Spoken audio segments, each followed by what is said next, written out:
Assalamu alaikum wa rahmatullah.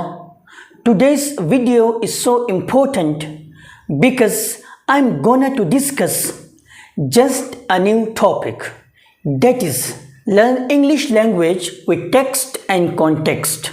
Learn English language with text and context. Hello and welcome. Have you ever found yourself confused by a word or phrase in English? Maybe you have wondered how native speakers seem to understand each other effortlessly. The secret lies in context. In this video, we will learn how understanding context will help you improve your English skills and communicate more effectively. So let's get started. अगर आप अंग्रेज़ी ज़बान में महारत चाहते हैं तो आप टेक्स्ट और कॉन्टेक्स्ट वाले इस तरीक़े को समझने की कोशिश कीजिए।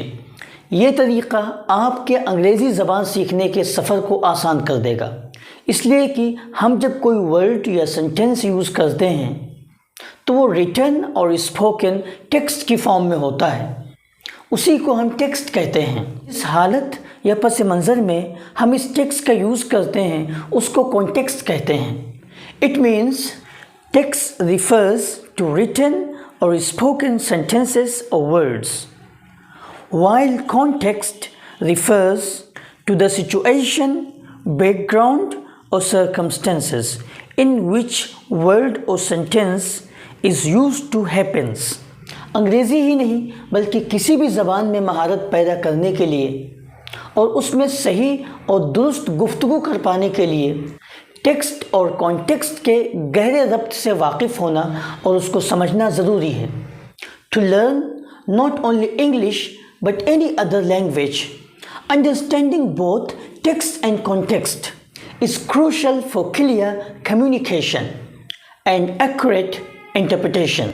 For example, there is a text, I'm fine.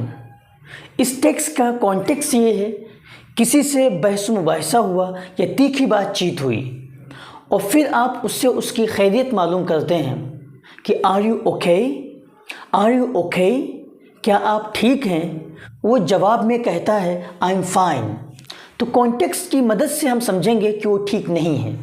इसी तरह से खुशी के मौके पर आप किसी से पूछते हैं आर यू ओके, वो जवाब देता है आई एम फाइन। तो कॉन्टेक्स्ट से ये पता चला कि वो वाकई खुश है। दूसरी मिसाल, next example, I am hungry, I am hungry, I haven't eaten all day, I am dying of hunger. पहले टेक्स्ट का मतलब है कि मैं भूखा हूँ, मैंने पूरे दिन से कुछ नहीं खाया है, मैं भूख से मर रहा हूँ या मुझे बहुत भूख लगी है। तो पहली सिचुएशन में ये एक नॉर्मल सेंटेंस है और ये एक नॉर्मल बात है कि भूख तो लगती ही रहती है, so it is a simple sentence. लेकिन दूसरे टेक्स्ट का जो कॉन्टेक्स्ट है वो ये है कि मैंने दिन भर से कुछ नहीं खाया है, मैं वाकई भूखा हूँ।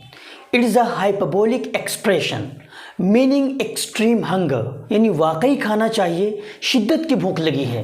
तो टेक्स्ट और कॉन्टेक्स्ट के गहरे ज़ब्त को समझने का ये फ़ायदा होता है, किस सिचुएशन में बात कही जा रही है, किस मूड में हमें उसका जवाब देना है, ये हमारे लिए आसान हो जाए।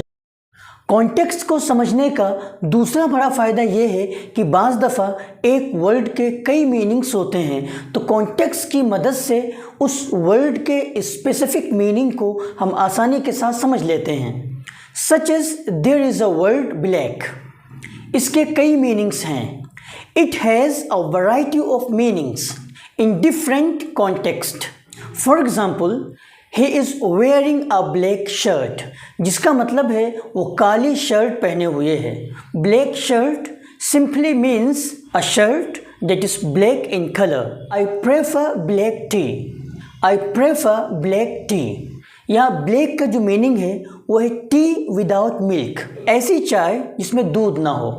इस सेंटेंस का मतलब होगा मुझे ब्लैक टी पसंद है।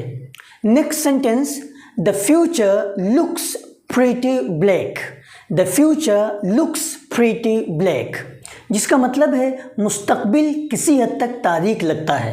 इस सेंटेंस के अंदर ब्लैक का मीनिंग है डिप्रेसिंग, विदाउट होप या dark. go and wash your hands and face are absolutely black. इस सेंटेंस के अंदर black का जो वर्ड यूज़ हुआ है इसका मीनिंग है dirty यानी गंदा। इस सेंटेंस का मतलब है जाओ अपने चेहरे और हाथों को धो लो, बहुत ज़्यादा गंदे हैं। Next sentence, he gave you a black look. He gave you a black look. Sentence के अंदर ब्लैक का मतलब है एंग्री। इस सेंटेंस का मतलब है उसने आपको गुस्से की नज़र से देखा। आपने देखा कि एक वर्ड है उसके कई मीनिंग्स हैं। कॉन्टेक्स्ट जो है उन मीनिंग्स को पहचानने में हमारी मदद करता है। तो अंग्रेज़ी ज़बान बेहतर करने के लिए टेक्स्ट और कॉन्टेक्स्ट को समझना बहुत ज़रूरी है। उम्मीद है कि टेक्स्ट और कॉन्टेक्स्ट आपको समझ में आ गया होगा। फिर इंशाअल्लाह मिलते हैं नेक्स्ट वीडियो के साथ। थैंक यू सो मच, जज़ाकल्लाह खैर।